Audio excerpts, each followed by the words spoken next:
when he came joyfully into our lives, he was a brother, friend, very often a mentor.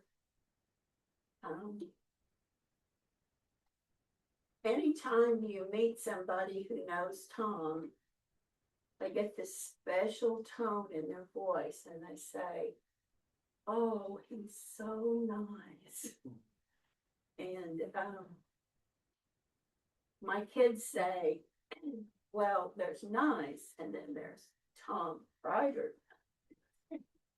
He's just a faithful person of kindness and goodness, and I love him.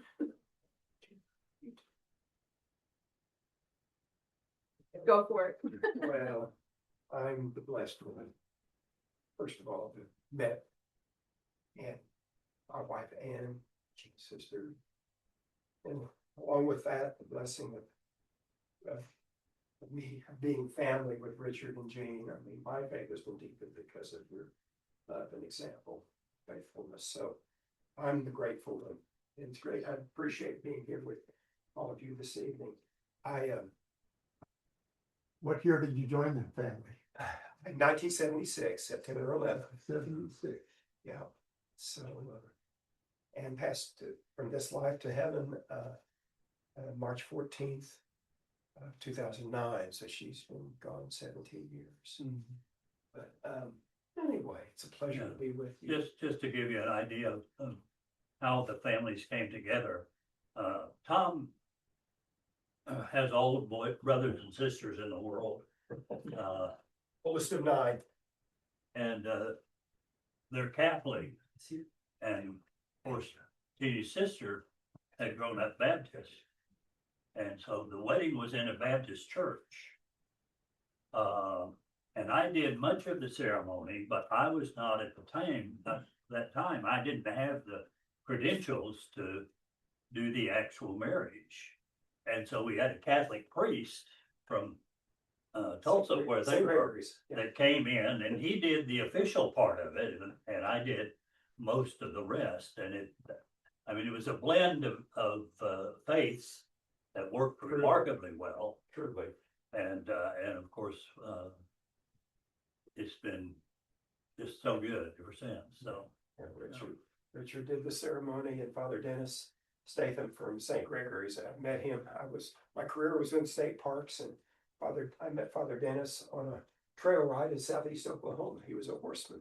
Mm-hmm. And so we became good friends, and so he co-celebrated the service. So my family was happy, Ann's family was happy, and it was the beginning. Beautiful. Beautiful baby. And his little brothers and sisters were trying to figure out what the heck that baptistry was. So with that, I would like, I appreciate the invitation to share a PowerPoint, and then if time allows it, I don't want to go too long, so you tell me. But I also thought that a thread of the journey to link with some readings that I find as good meditation. They're from a Native American perspective, and I'm not proselytizing for that form of worship, but I think that there's some meditations that they offer that I think are very, to me, insightful. And so I thought I might share that as another thread of the presentation. The PowerPoint itself, Tori Thompson currently works for Oklahoma State Park. She's in charge of the Park Naturalist Program, and she assisted. We co-did this presentation to 2 audiences actually in the same week. It was back in February of this year.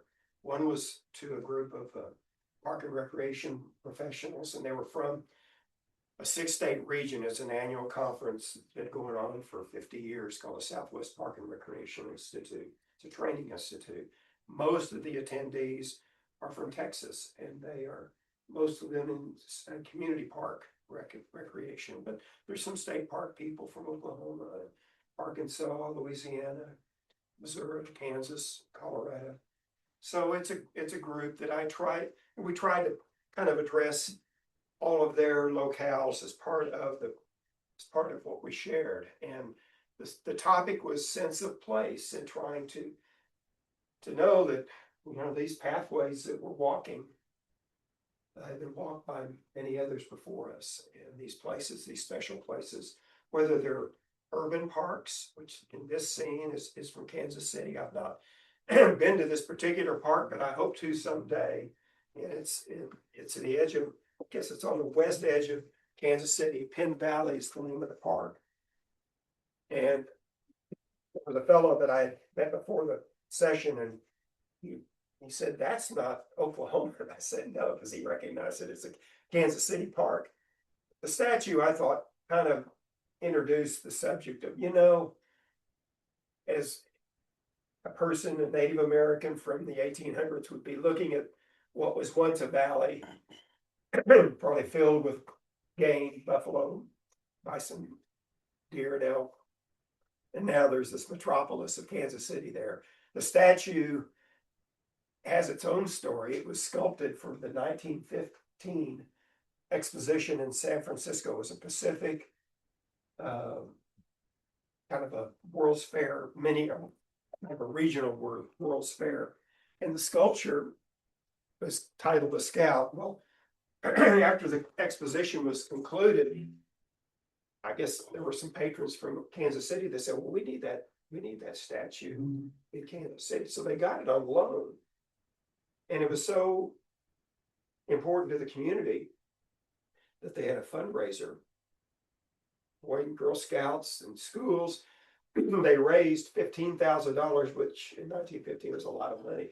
And they were able to secure that statue to be a permanent fixture. So anyway, I see that as kind of a way to lead in on the sense of time and place, and discovering trails that are plowed under. And I want to fess up right off. I didn't come up with that term on my own. That was a term that I'll keep fans of Charles Russell, the painter, the artist, but he used that title for his book, which is a great collection of stories, because in addition to being a wonderful artist, he was also a great storyteller and some insightful things into human nature that he portrayed. So anyway, it's the history of our place, the places that we live, that others have gone on before, long before us, that we're trying in parks. And the second audience we presented to was educators. There was a environmental education expo at UCO that same week after we did the Park and Rec presentation. So we kind of tweaked it a little bit, but we gave both groups this presentation. So sense of place can be used to describe a lot of different things. It can be places that are important to our nation or to our national parks, like the entrance to Yellowstone. Cityscapes, again, trying to link with the audience, particularly the Park and Rec folks that were not just from Oklahoma. Mount Vernon, the Alamo, New Orleans, St. Louis is a gateway to the West. So again, sense of place links us to places in our nation's history, in our state history, community history. The Cherokee Nation and its capital there in Tahlequah, and kind of a counterpoint to territorial capital and first capital of our state. And we're still kind of grappling with how tribal nation within a state government, we could ever figure that out, I think we would be a whole lot better. Our strength is in our diversity. So we're still struggling with that. Pivotal moments and places in our nation's history: Gettysburg Battlefield, and then Pettus Bridge, Selma, Alabama. Our own memorial here, the Wounded Knee Massacre site. Got a chance to visit that about 4 years ago. Still very impactful to me. Fieldhouse, for trying to link up with the Jayhawk fans in the audience with you. And I just said, I'm an Oklahoma State graduate.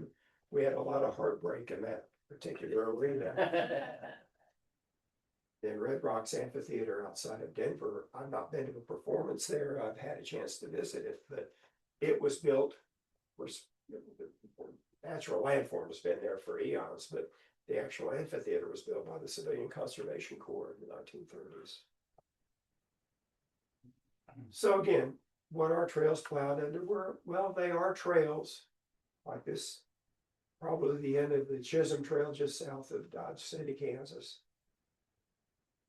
Also historic trails like the Lewis and Clark Trail, and of course landmarks along it like Scotts Bluff. It's also the search for stories that connect land and its people. Cahokia, which, you know, at one time there were, let's say, 20,000 people that lived around that ceremonial mound.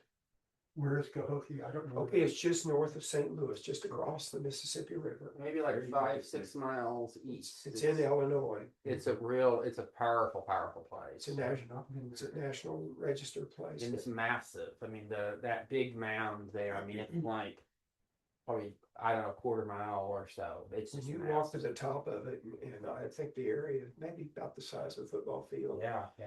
But you look out and you try to visualize, and that's part of where I kind of try to take us today is visualizing with imagination. And there was a village of 20,000 people surrounding this. And it lasted until just about 100 years before the French came in. Yeah. In the 1400s. Yeah. And there's mounds all where we gave this first presentation, was at Sequoia State Park, just outside of Wagner on Fort Gibson Lake. And there's a small mound in that park. And there were parts of that Catalan culture all up and down the Mississippi Valley, but also the Arkansas and all its feeders, streams. And it was a strong culture, as was, I'm saying, that at Mesa Verde. So stories from many perspectives. I mean, again, I tried to weave in the artwork that, again, in this case, is from Charles Russell, but, Lewis and Clark meeting Sacagawea and her family, the Nez Perce, and she basically saved that expedition, saved their lives, frankly. But, it's kind of we celebrate the Lewis and Clark expedition, but it was also the beginning of the end for the Native American cultures, because it was not going to be the same after this, such as watching for wagons. And again, so what's so important about the stories with which we're familiar? Well, we want to remember. And that without stories, without a teller, these important parts of our nation's history and cultural history, well, they can become a distant memory. The image from Alfred Jacob Miller, and I'm going to have a couple more of his paintings, but in 1837, he was the first to really record a lot of important places in the West before they all changed. Crown Point, happened to have a chance to visit upstate New York this last fall, and we're celebrating the 250th anniversary of our country's revolution.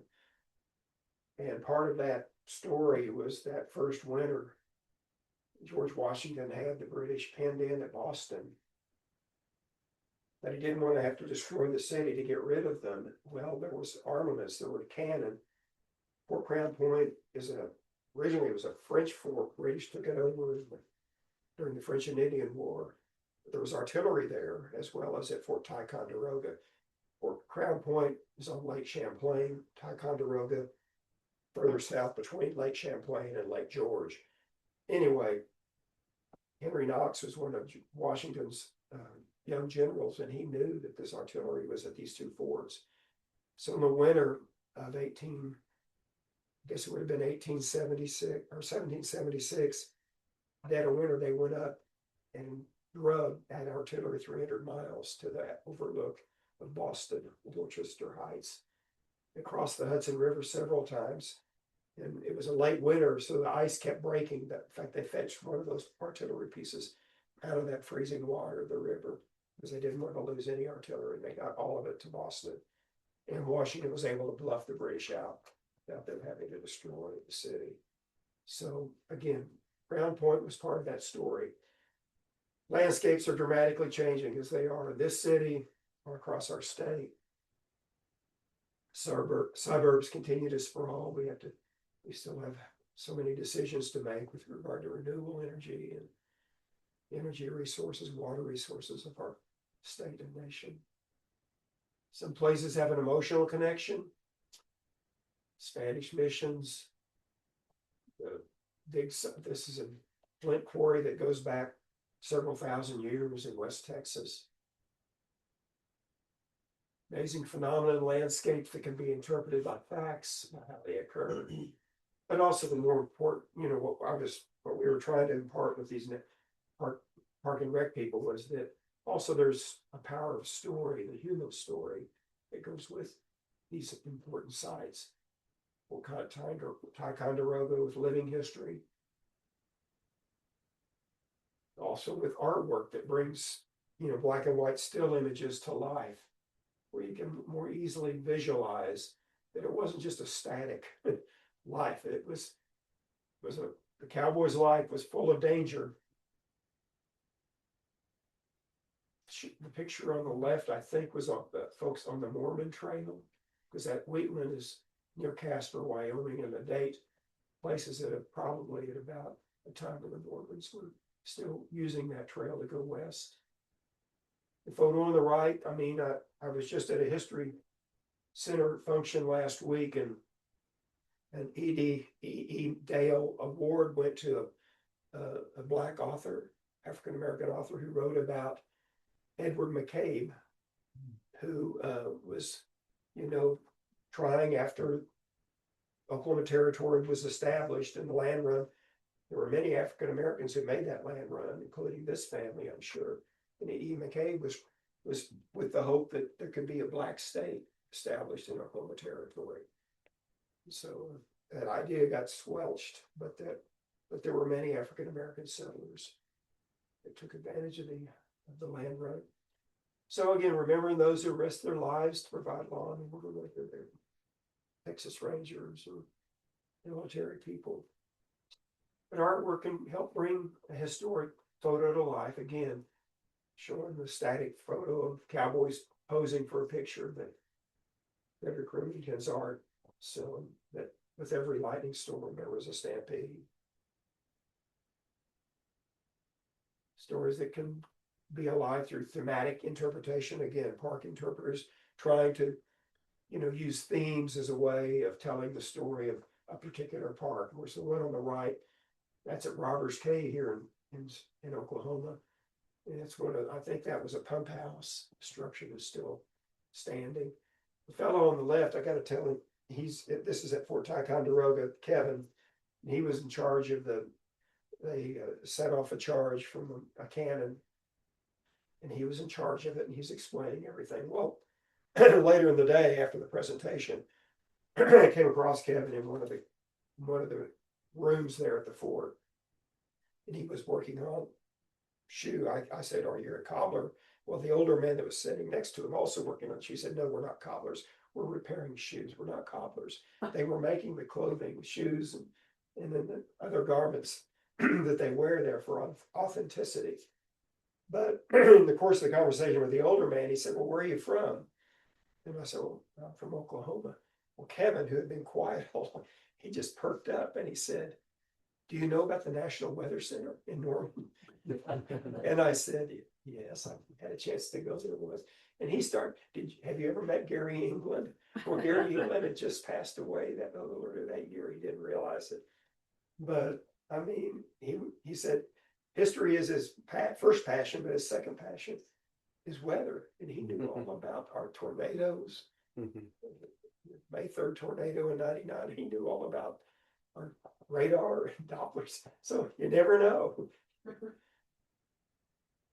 So finding stories of their park. Again, this was, to an audience. Again, many of them were from Texas. There was a young lady in the first presentation from Austin. I said, "Have you ever been to that particular park, Zilker Park?"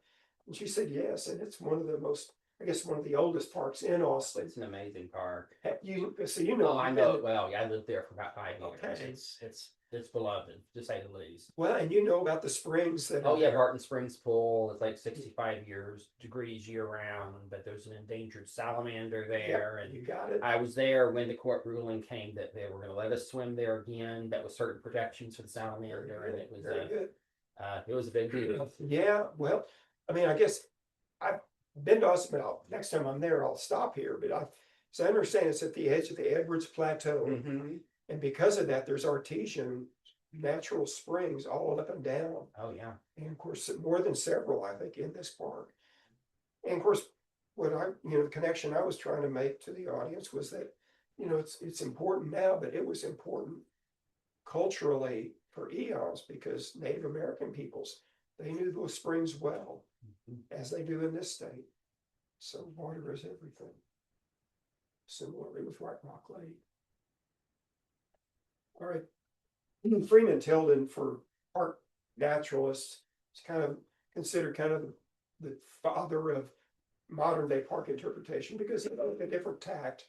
And he was contracted by the National Park Service in the 1950s to really update the way they presented information, because up till then it was pretty much almost like a lecture. It was a one-way conversation, and it was pretty much just not telling really through story. It was more instruction rather than provocation. So we provided copies of his book. Then another author that I, in fact, will refer to later here is Ian Scott Momaday, and the power of his prose, his poetry. But he uses that term imagination, and that was the one thing we were trying to impart with the audiences we were speaking to, was that, looking beyond just what we see, using imagination to see beyond reality, see another realm. He was very effective at this.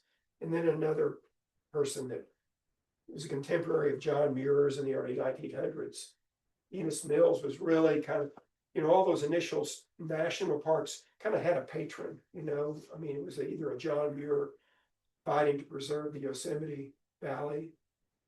Enos Mills was fighting to preserve Rocky Mountain National Park and appealing. And he knew John Muir, and Muir, I think, was one of those that encouraged him to continue the fight. But he had led nature hikes into the Rockies for many years. But again, but the nature guides at their best when they appeal to imagination. And another author that is one of my favorites, I don't know if anyone has read, Marie Sandoz. She was born in, I think it was 1896, in the Sandhill region of Nebraska. It's up in the northwest corner of that state. Her father, she wrote a biography of her dad, Old Jules, and I really had a hard time getting through the book because she was honest about her father, and he was in many ways a really not a likable, in fact, not a very lovable person. But I won't go into all that. But she loved him as a daughter, and she wrote about those early days in the early 1900s. Her dad helped settlers find their claims, despite pressures from ranchers who did not want these folks settling on the land. Well, Marie grew up in that environment, but her dad was also connected to many of the old Sioux and Northern Cheyenne, and through her dad, she met many of those. So she had first-person accounts of Crazy Horse and Sitting Bull, and many of the people names in history. Well, she didn't meet them, but she knew them through people that did. So in one of her books, Cheyenne Autumn, she uses this term: all things that have ever been in a place were always present there with those older Cheyenne. They had kind of a rich and mystical perception of all life as a continuous, all-encompassing flow.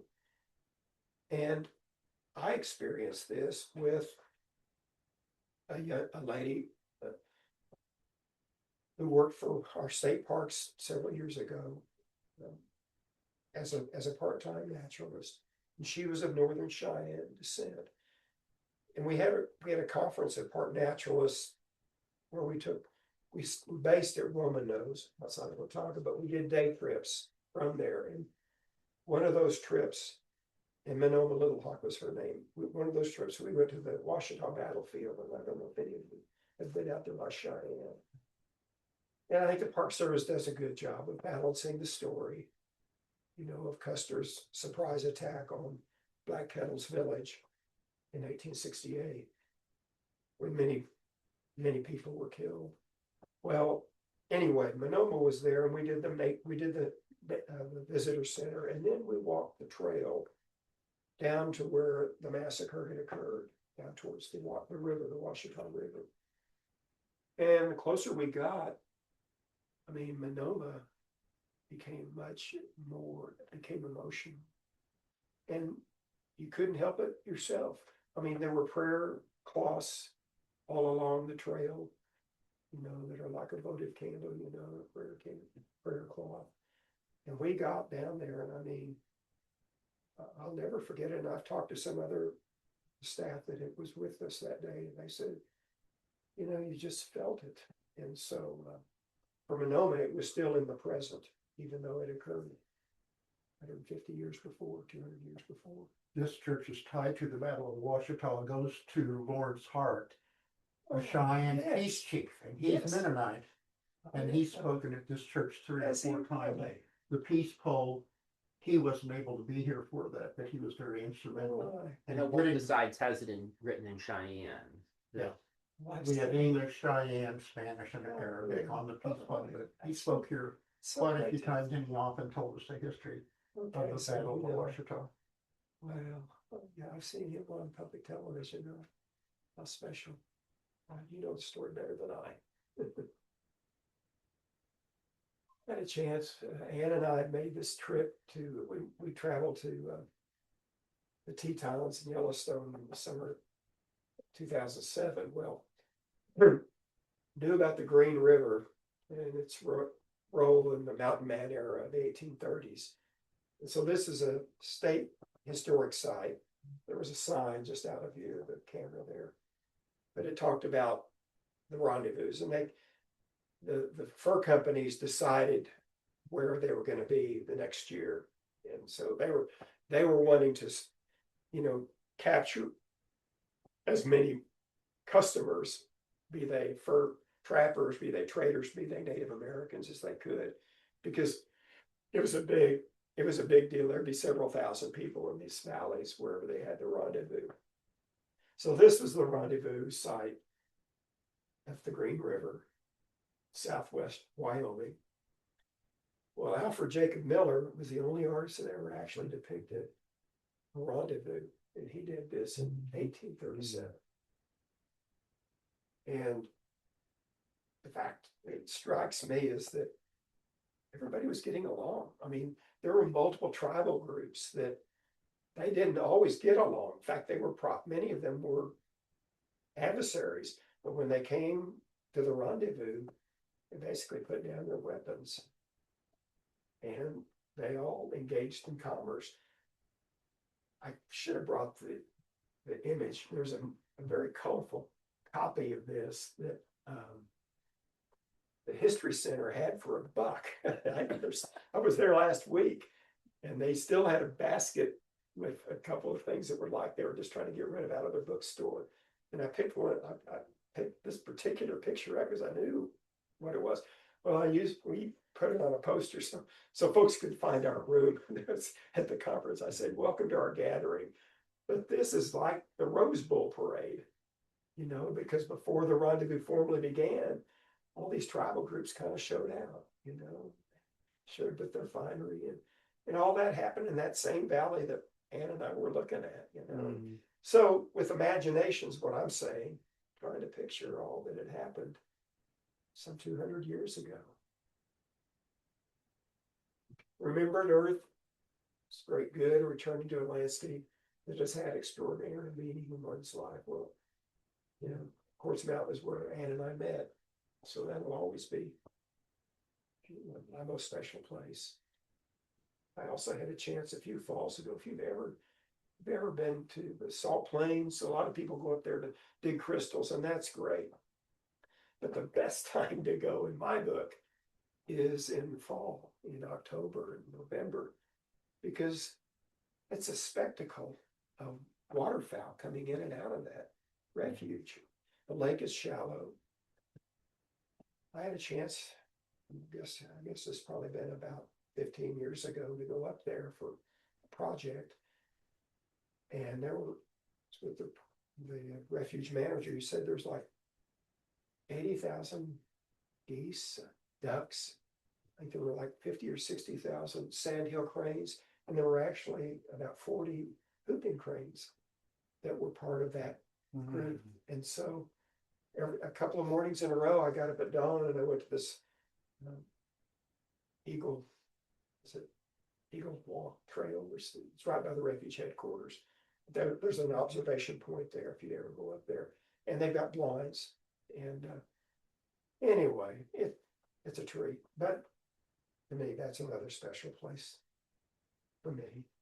But we all have special places that are, that for whatever reason, maybe we made a decision in our life in a place. And so that's what Mama Day is encouraging us to do, to go back to those places, to recall a memorable place in one's life.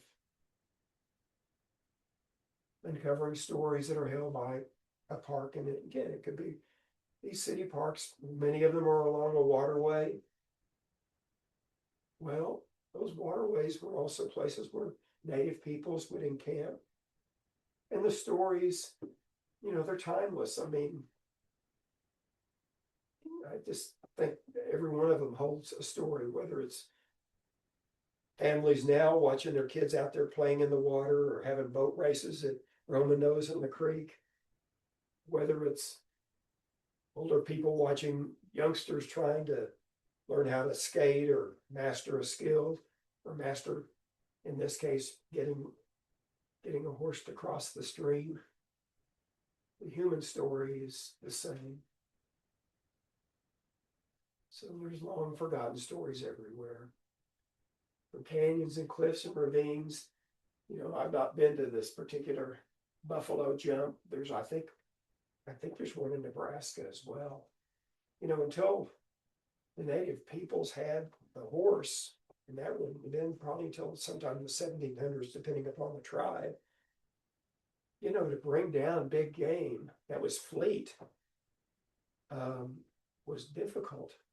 And so the lay of the land had to be used by many of them, and they would use either buffalo jumps. In this country, it would have been canyons and gullies, and that's where a lot of archaeological finds are made, is in canyons and gullies, particularly in western Oklahoma. You could spook the animals into a box canyon, and then they couldn't escape. So those above could kill them with arrow and lance.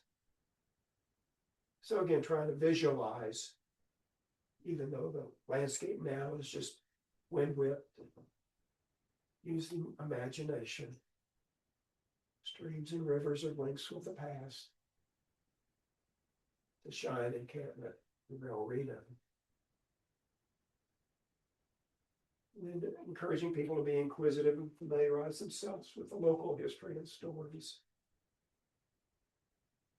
Texas Road was basically pretty much US 69. If you ever were in eastern Oklahoma and you're traveling, let's just say from Wagner south to Muskogee, south to McAllister, where you're on 69.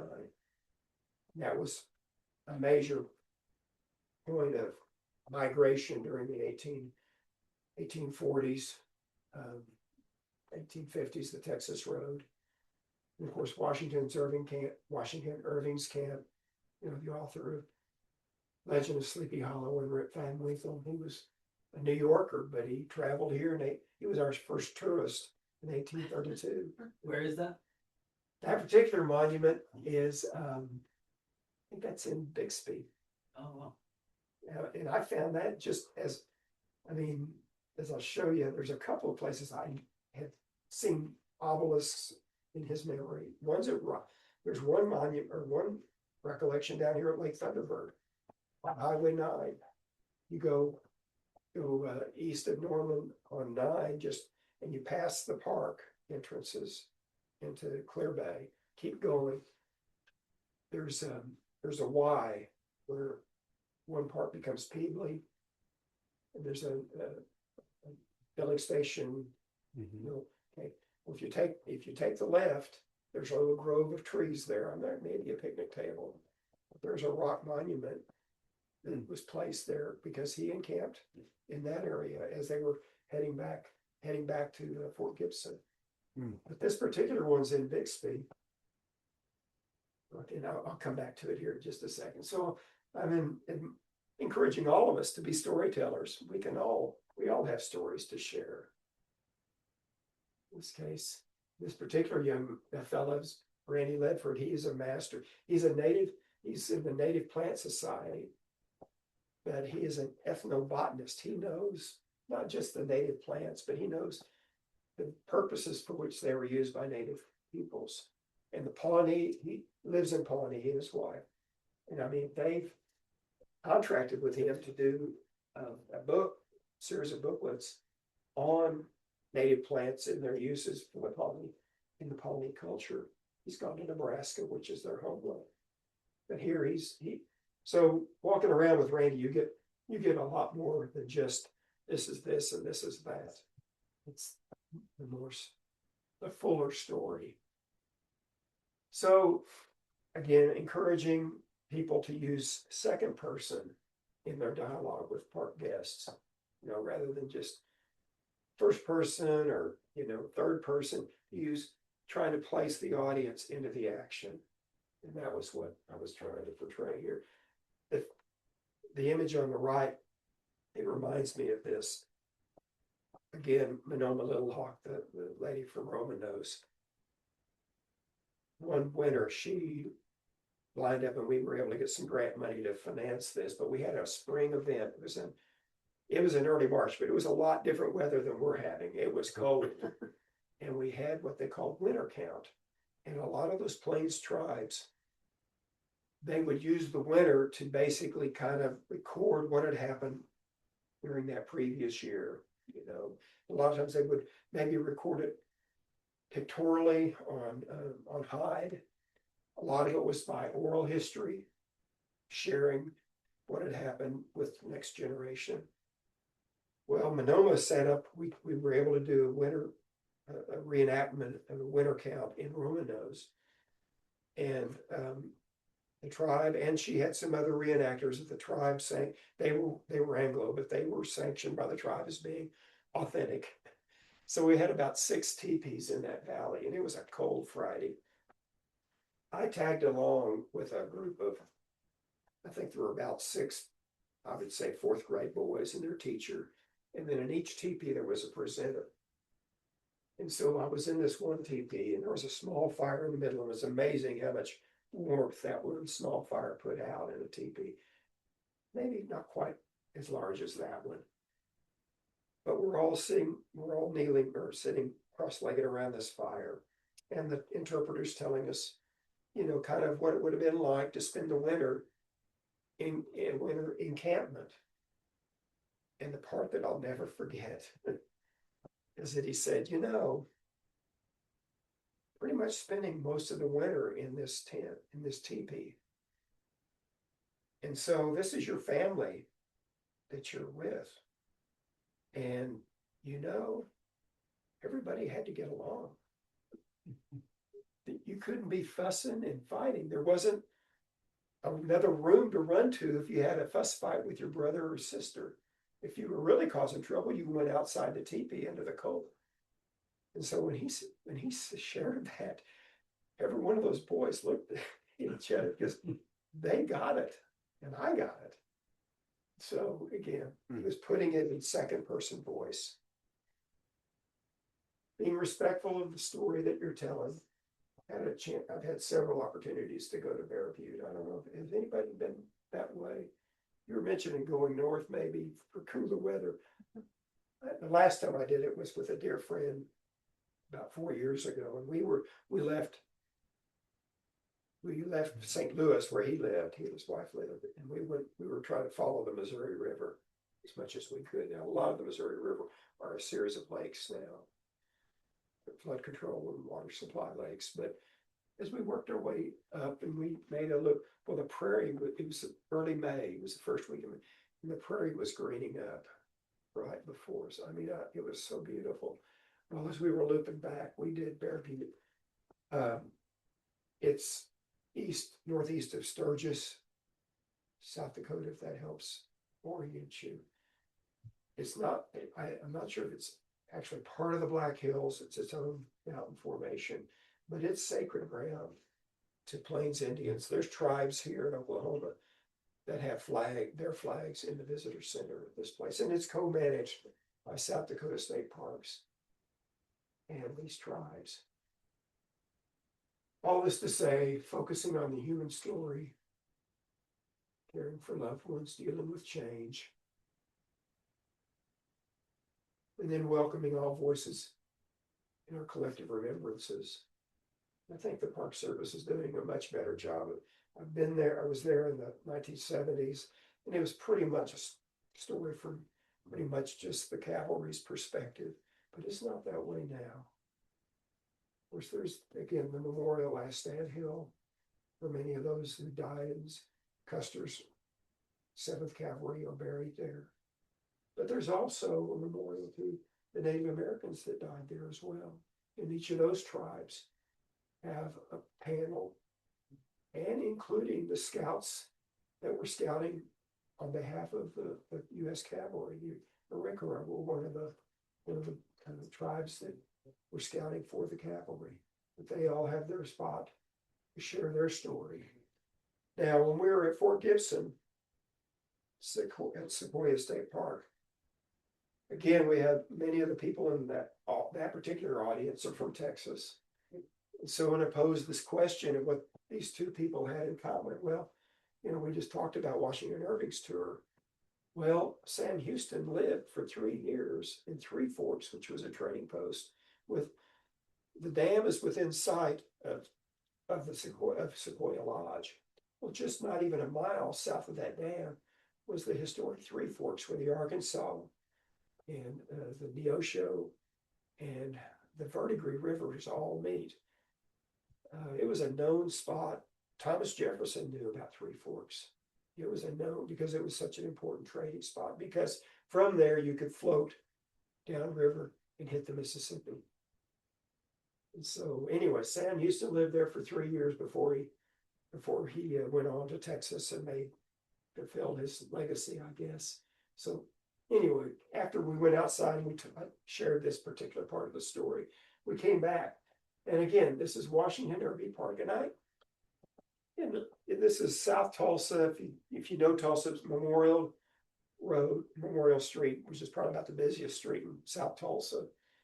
But as you go south, just before you go across the Arkansas River and enter into Bixby proper, on the west side is this park, Washington Irving Park.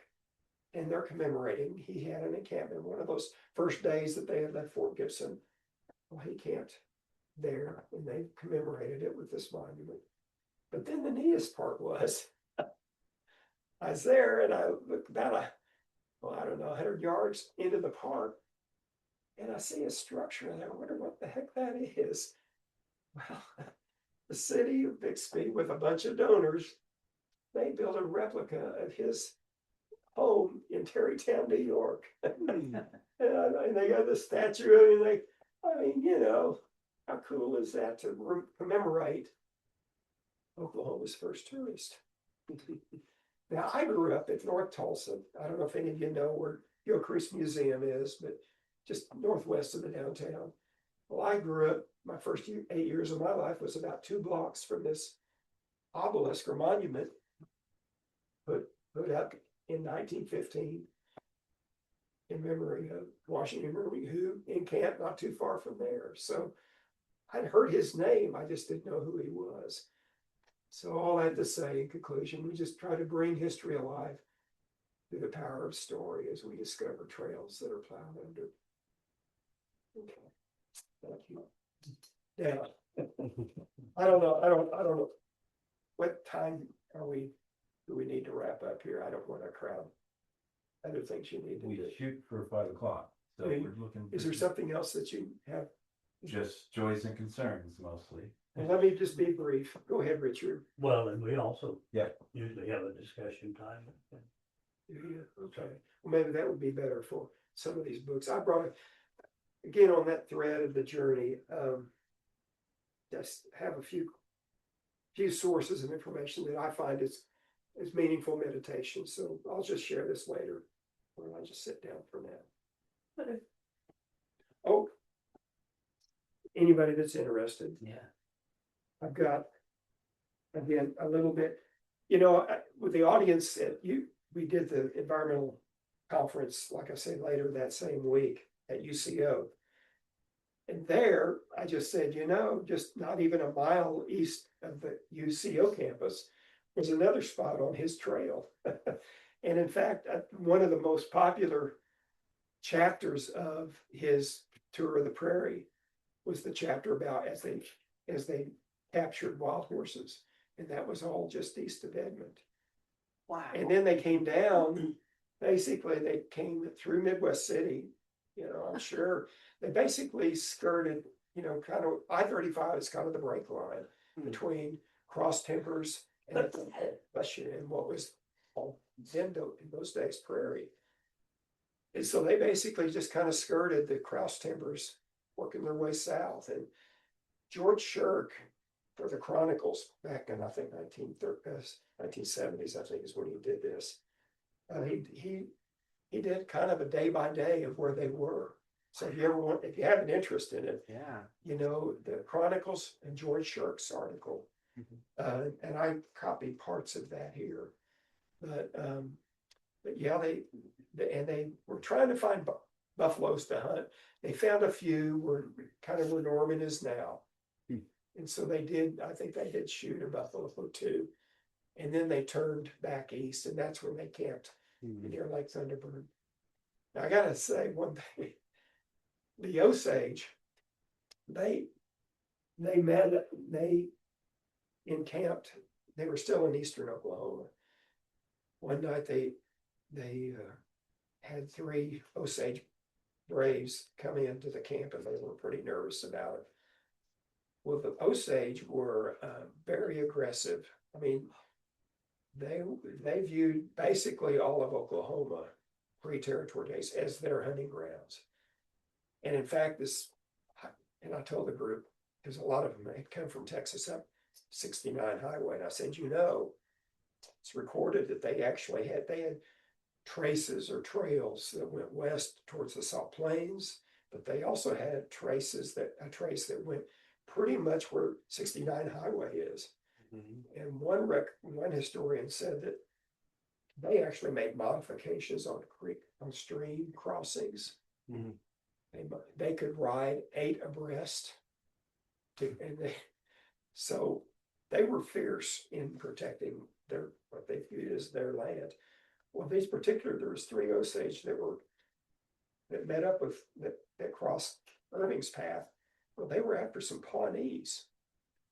Well, one of the people and the reason Washington Irving got to do this tour was he was invited by an Indian commissioner who was trying to make contact with the Osage to basically say, the Great White Father wants you all to make peace with all these other tribes.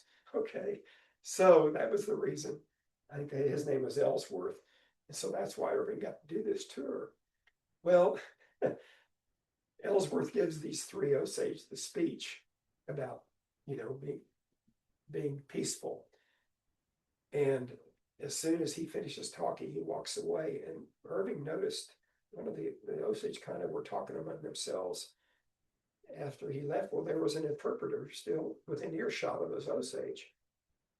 So Irving says to the interpreter, he said, what did those Osage say? And they said, well, we better hurry up and get those Pawnee scalps before they make us have peace with us. So it didn't take with them. Anyway, but I'll leave these out here for anybody that might. There's a little bit on Washington Irving and his trail, and also I've got a few reflections from Mama Day and references on historic trails. The National Park Service has designated 19 National Historic Trails, but there's a lot more trails that are worthy of being remembered. So, okay. So reflections and or questions for Tom?